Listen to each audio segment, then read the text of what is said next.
ప్రముఖ రచయిత, దర్శకుడు జనార్దన్ మహర్షి స్వీయ దర్శకత్వంలో తెరకెక్కిస్తున్న చిత్రం శ్లోక. విశేషమేమంటే ఆయన దీనిని సంస్కృత భాషలో తీస్తున్నారు. ఆయన కుమార్తెలు శ్రేవణి, శర్వాణి దీనికి నిర్మాతలు. రాగిణి ద్వివేది ప్రధాన పాత్ర పోషిస్తున్న ఈ సినిమాలో శ్మశానాల ప్రత్యేకతను తెలియజేయబోతున్నారు. ఇప్పటికే కొన్ని కీలక సన్నివేశాలను బెంగళూరు, మైసూరులోని చిత్రీకరించామని జనార్దన్ మహర్షి చెప్పారు. ఉపాధ్యాయ దినోత్సవాన్ని పురస్కరించుకుని ఈ సినిమా ఫస్ట్ లుక్ పోస్టర్ను ఆవిష్కరించారు.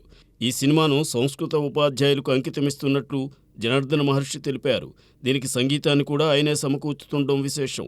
శ్లోక చిత్రాన్ని పలు భారతీయ భాషల్లో అనువదించి విడుదల చేస్తామని ఆయన చెబుతున్నారు.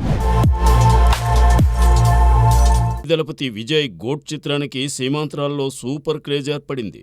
ఇంతవరకు ఏ దక్షిణాది భాషా చిత్రానికి దక్కని గౌరవం లండన్లో ఈ సినిమాకు దక్కింది. గోట్ సినిమాను లండన్లోని ఐకాన్ లెస్టెస్టర్ స్క్వేర్ థియేటర్లో ప్రదర్శించబోతున్నారు. ఒకరోజు ముందే ఈ థియేటర్ ముందు బిల్ బోర్డుపై మూవీ పోస్టర్ను ప్రదర్శించారు. ఒక రోజంతా ఈ అవుట్డోర్ స్క్రీన్లో గోట్ను ప్రదర్శించబోతున్నట్టు నిర్వాహకులు తెలిపారు. యునైటెడ్ కింగ్డమ్లోని దాదాపు 300 స్క్రీన్స్లో గోట్ అన్కట్ వెర్షన్ ప్రదర్శితం కాబోతోంది. యూకేలో ఈ సినిమా ప్రీమియర్స్ ద్వారా $2,000 వసూలు చేసింది. వెంకట్ ప్రభు దర్శకత్వం వహించిన సినిమాకు యువన్ శంకర్ రాజా మ్యూజిక్ ఇచ్చారు. దాదాపు 2 దశాబ్దాల తరువాత విజయ్, యువన్ ఈ మూవీకి కలిసి పనిచేశారు.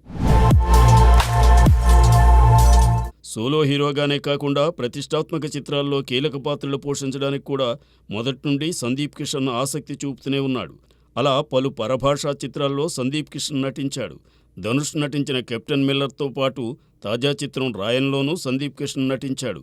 రాయన్లోని అతని పాత్ర విమర్శకుల ప్రశంసలు అందుకుంది. విశేషమేమంటే ప్రస్తుతం సెట్స్ మీద ఉన్న సందీప్ కిషన్, త్రినాథరావు నక్కిన మూవీకి ఏకంగా 30 కోట్ల పెట్టుబడి పెట్టబోతున్నారట. దీనికి మజాకా అనే పేరు పరిశీలనలో ఉంది.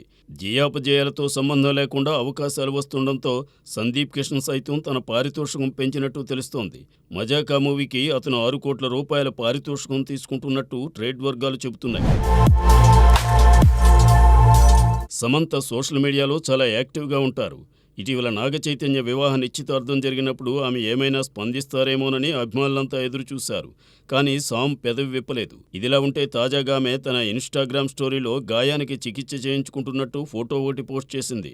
నీడిల్ ట్రీట్మెంట్తో ఉన్న ఆ ఫోటో చూడగానే ఏదో గాయానికి సంబంధించిన వైద్యం అనేది అందరికీ అర్థమైపోయింది. అయితే ఏ షూటింగ్లో ఇలా ఆమెకు గాయమయ్యిందో సామ్ వివరించలేదు. గాయాలు కాకుండా నేను యాక్షన్ స్టార్ కాగలనా అంటూ ఆమె పెట్టిన వ్యాఖ్యలపై ఎవరికి తోచినట్టు వారు వ్యాఖ్యానించుకుంటున్నారు. Citadel Indian version Citadel Honey బన్నీలో ఆమె యాక్షన్ సీన్స్ బాగానే చేసింది. అలానే ప్రస్తుతం తనే నిర్మాతగా ఓ తెలుగు సినిమాను సమంత చేస్తోంది. దానికి సంబంధించిన యాక్షన్ సన్నివేశాల చిత్రీకరణలో ఇలా జరిగిందా అనేది తెలియరాలేదు.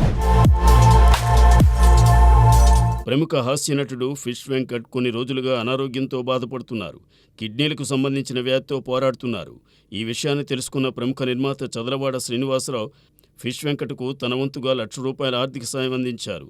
దీనిని తెలుగు నిర్మాతల మండలి కార్యదర్శి ప్రసన్న కుమార్, కోశాధికారి రామసత్యనారాయణ, ప్రముఖ దర్శకుడు K Ajay Kumar, Telugu film employees federation అధ్యక్షుడు అనిల్ కుమార్ చేతుల మీదుగా ఫిష్ వెంకట్ అందుకున్నారు. తాను కోరకుండానే తన ఆరోగ్య సమస్యలను గుర్తించి ఆర్థిక సాయం చేసిన చదలవాడ శ్రీనివాసరావుకు ఫిష్ వెంకట్ కృతజ్ఞతలు తెలియజేశారు.